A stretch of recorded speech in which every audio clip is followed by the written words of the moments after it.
Hello everyone, আপনারা কেমন আছেন? আশা করছি আপনারা খুব ভালো আছেন।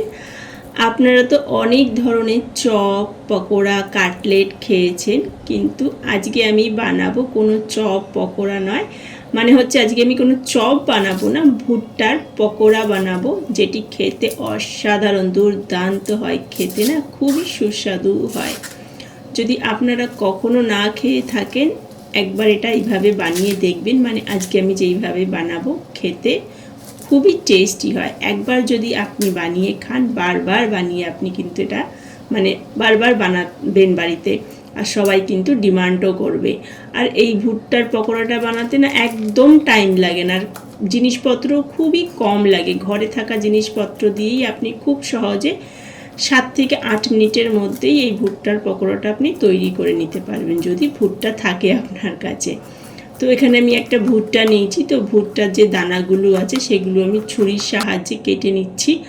আর ছুরি দিয়ে কাটলে না খুব সহজ আর খুব ইজিলি এইভাবে কেটে যায়। হাত দিয়ে ছুলতে গেলে না খুব আর কি ভালোভাবে বেরায় না দানাগুলো, তো ছুরি দিয়ে আপনি খুব ভালোভাবে এইভাবে কেটে নেবেন। আমি যেইভাবে কেটে নিলাম, একটা মিক্সার জার নিয়েছি। মিক্সার জারের মধ্যে আমি অল্প একটু কাঁচা লঙ্কা আর যে ভুট্টার দানাগুলো ছিল সেগুলো আমি দিয়ে দিলাম। কোনো জল টল কিচ্ছু দেবেন না, খালি কাঁচা লঙ্কা আর ভুট্টার দানাগুলো দিয়ে অল্প একটু মিক্সিটা আপনি চালিয়ে নেবেন। দেখুন এরকম অল্প একটু এরকম করে নিতে হবে, মানে একটু ভাঙা ভাঙা মতন করে নিতে হবে, একদম পেস্ট নয় কিন্তু, একদম গোটাও থাকবে না। গোটা যদি থাকে না তাহলে তেলে দিলেই কিন্তু ভুট্টার দানাগুলো ফুটতে আরম্ভ করবে। তো এরকম একটুখানি থেতো থেতো মতন করে নেবেন। তো এখানে আমি দুটো পেঁয়াজ নিয়েছি, পেঁয়াজগুলোকে আমি কুচিয়ে নেব ছোট ছোট করে।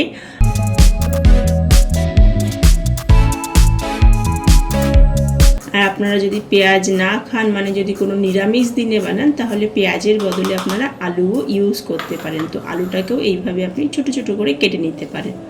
তো ভুট্টাটার মধ্যে আমি কেটে রাখা পেঁয়াজটা দিয়ে দিলাম, অল্প একটু লবণ দিয়ে দিলাম। এখন আমি ভালো করে মিক্সড করে নেব।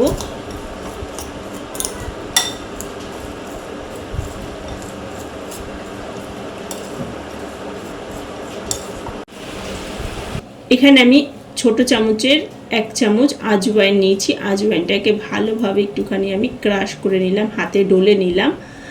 তো আজওয়াইনটাকে আমি দিয়ে দিলাম, অল্প একটু কালো জিরা দিলাম, অল্প একটু হলুদ গুঁড়ো দিলাম।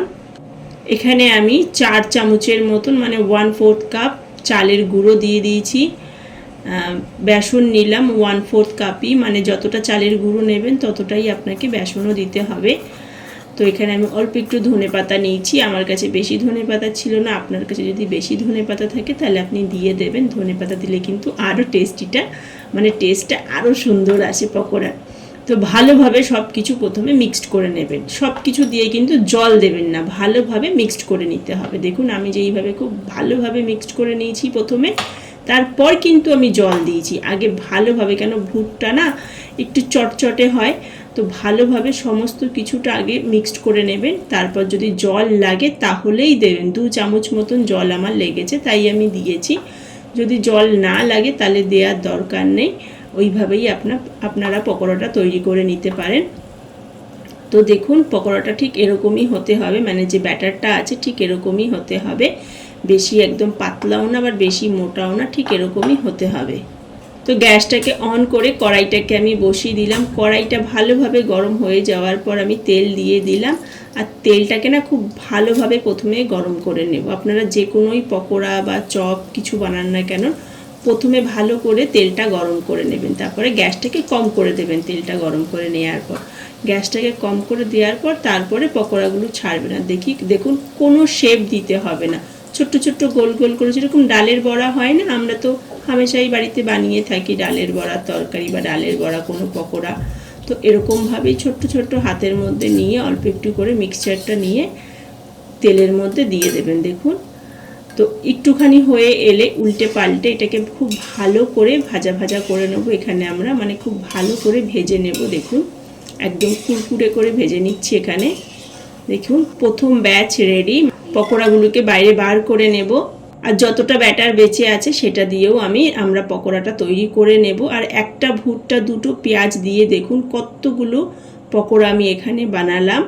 তো তো খুবই কম টাইমে, খুবই কম সময়ের, খুবই সামান্য জিনিস দিয়ে আপনারা এই পকোড়াটা বানাতে পারেন।